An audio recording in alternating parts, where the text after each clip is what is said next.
عمران خان کے لیے سیاست میں واپسی کا بھی کوئی راستہ نہیں بچا۔ خود کو عقل کل سمجھنے والا شخص کس بیماری کا شکار ہوتا ہے؟ عرفان صدیقی کا کالم۔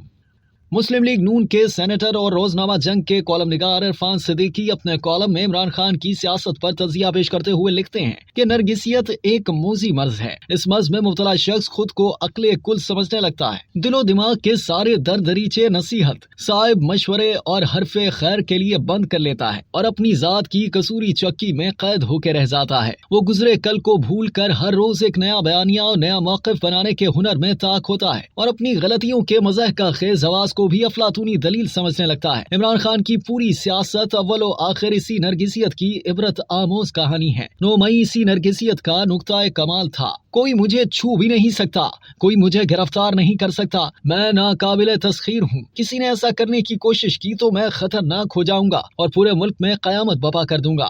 اپنی گرفتاری سے پہلے ہی انہوں نے خود کو ریڈ لائن قرار دے رکھا تھا۔ 9 مئی بظاہر کارکنوں کا بے ساختہ پن، لیکن در حقیقت ایک منظم سازش کا شاخسانہ تھا۔ دفاعی تنصیبات، علامتوں اور شہداء کی یادگاروں پر حملوں کی حد تک یہ سازش کامیاب رہی، یہاں تک کہ لاہور کور کمانڈر کی رہائش گاہ راکھ کر دی گئی اور فدائیین راولپنڈی میں GHQ کے پھاٹک تک جا پہنچے۔ بلوائیوں کی اس بڑی کامیابی کے باوجود وہ عناصر متحرک نہ ہو سکے جنہیں زنجیری رد عمل کے طور پر بلواؤں کی آگ کو ادارے کے اندر تک لے جانا اور الاؤ بھڑکا کر خان صاحب کی امنگوں میں رنگ بھرنا تھا۔ خان صاحب اس شدید رد عمل کا بھی اندازہ نہ لگا پائے جو 9 مئی کے بعد سامنے آیا اور جس نے نہ صرف قومی سیاست کا منظرنامہ مکمل طور پر تبدیل کر دیا بلکہ خان صاحب کی سیاست کو بھی رنگا رنگ بیانیوں کا کفن پہنا کر ان کے دعووں کے آبنوسی تابوت میں ڈالا اور گہری قبر میں دفنا دیا۔ یہ وہ نوحہ ہے جو ہر بفری ہوئی نرگسیت کا مقدر ہوا کرتا ہے۔ ایک کے بعد ایک دوسری اور دوسرے کے بعد تیسری دلیل تراشنے کے باوجود جب بات نہ بنی تو خان صاحب نے کہا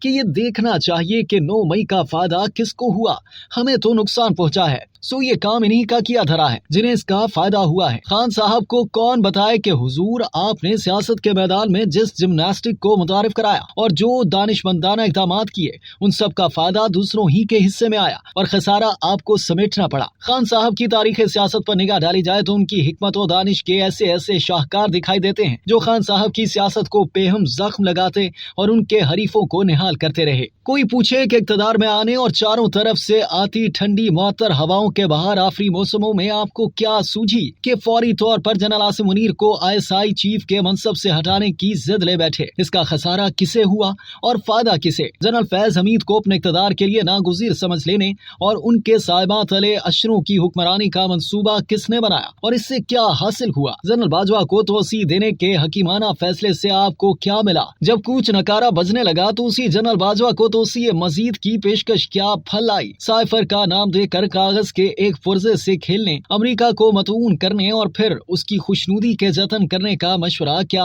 اپوزیشن نے دیا تھا؟ تحریک عدم اعتماد کی آئینی مشق پر آتش زیر ہونے قاسم سوری سے ایک حیا سوز رولنگ دلوانے کا کیا فائدہ ہوا؟ راتوں رات قومی اسمبلی تحلیل کرنے کے جمہوریت کش اقدام سے کیا ہاتھ آیا؟ فرتے تیش میں قومی اسمبلی سے اجتماعی استعفوں سے آپ کمزور ہوئے یا آپ کے حریف پھر عدالتوں کے ذریعے اس قومی اسمبلی میں واپس آنے کی مشق رائے گاہ نے کن چہروں پر کالک تھوپی؟ جب مئی 2022 میں طے پا گیا کہ PDM حکومت مستعفی ہو کر اسمبلیاں توڑ رہی ہے اور اگست 2022 میں انتخابات ہو جائیں گے اور جنرل باجوہ نے خود آپ کو اس کی ضمانت بھی دے دی تو 25 مئی کو اسلام آباد پر چڑھائی کا مقصد کیا تھا؟